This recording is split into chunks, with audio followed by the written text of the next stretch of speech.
The Baltimore Orioles, in my opinion, had a very underwhelming offseason when it comes to a major splash signing.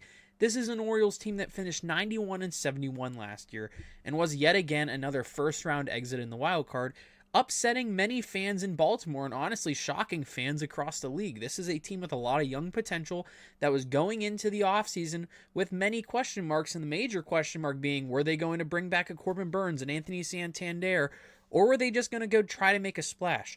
Honestly, they didn't do any of that. Taking a look at the free agents that they lost on their tracker on Fangraphs, they lost out on Corbin Burnes, who went to Arizona, 6 years, $210 million, so they missed out on Burnes. They also missed out on Anthony Santander, 5 years, $92.5 million, to go play for the Toronto Blue Jays, who are in the AL East and a rival of the Baltimore Orioles. So Anthony Santander will be playing a lot of baseball at Camden Yards this season, just playing for the wrong bird team. He as well will be doing this for the next 5 years, so honestly, if you're an Orioles fan, I hate this. I hate that you were not able to try to even bring him back. But they did make some moves to add to this lineup to replace Anthony Santander, and were able to bring in some veteran arms to replace Corbin Burnes. So let's take a look at what the Orioles actually did this offseason, and what many would say was kind of a quiet on the additions side of things. So taking a look at their starting lineup projected for opening day, it goes Gunnar Henderson, Adley Rutschman, Ryan O'Hearn, the newest signing Tyler O'Neill, who was a really early offseason addition to play left field, Colton Cowser, who was a Rookie of the Year finalist, Ryan Mountcastle, the veteran Cedric Mullins, Jordan Westberg, and Jackson Holliday, another Rookie of the Year candidate, who had a pretty slow start. And when you look at their bench, they also brought in Gary Sanchez, Ramon Urias, Heston Kjerstad, and Ramon Laureano, who was just signed in a couple days ago.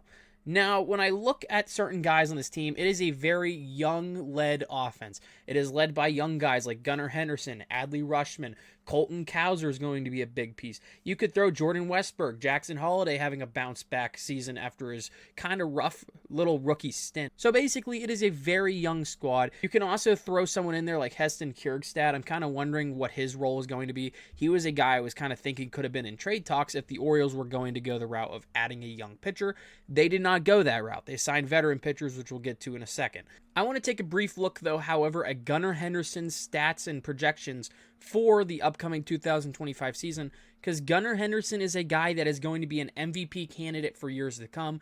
This is the guy that is going to be carrying the bulk of this offense for the Baltimore Orioles, and honestly, I would expect him to do so. I think Gunnar Henderson took a major step forward last year. He had an 8 WAR last season, which is now projected to go to a 6.7.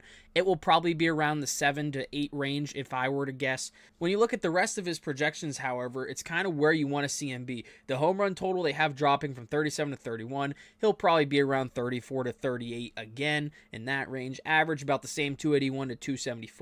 OBP 364 to 359, about the same. Slugging 529 to a 505, close to the same. WOBA 381 to 370, WRC plus 155 to 147, about the same. So Gunnar Henderson is definitely due for a big year. Like I said in the Arizona Diamondbacks video, if you are a player of fantasy baseball, this is a guy who you want to draft very early if he is there, because I think a lot of people are going to want to take this guy in fantasy baseball.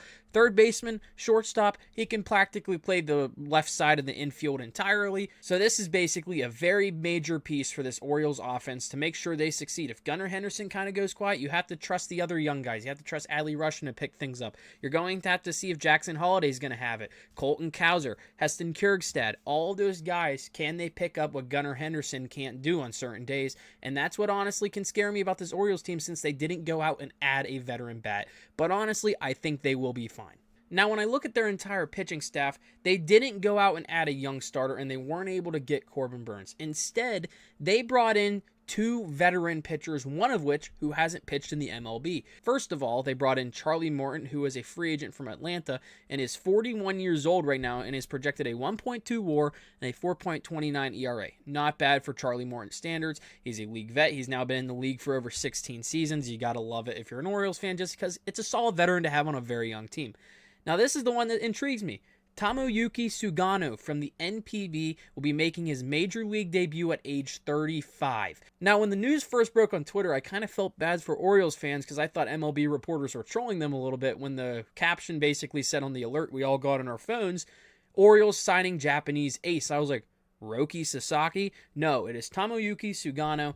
I'm very intrigued with what he's going to do. If you go to his baseball reference page, you can look up his Japanese league stats. They're not that bad. He's been a veteran over there, a league-known pitcher over in the NPB. However, in the MLB, they don't like him this season. They have him at a .7 WAR and a projected .469 ERA in 23 starts.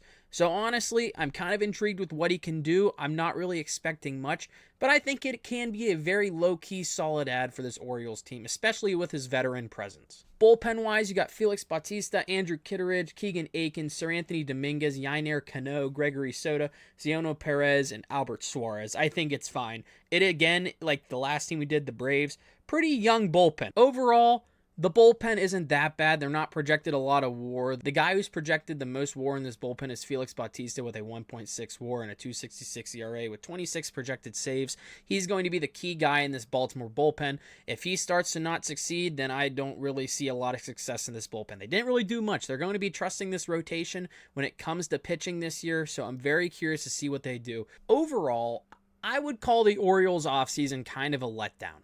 I know this team won 91 games last year, but they weren't able to go get Corbin Burnes back. They weren't able to get Anthony Santander back, and I thought Santander could have been a guy that was realistic for the Orioles to bring back. They replaced Corbin Burnes with two older pitchers, Charlie Morton and Tomoyuki Sugano, and only one of those guys has pitched in the MLB before.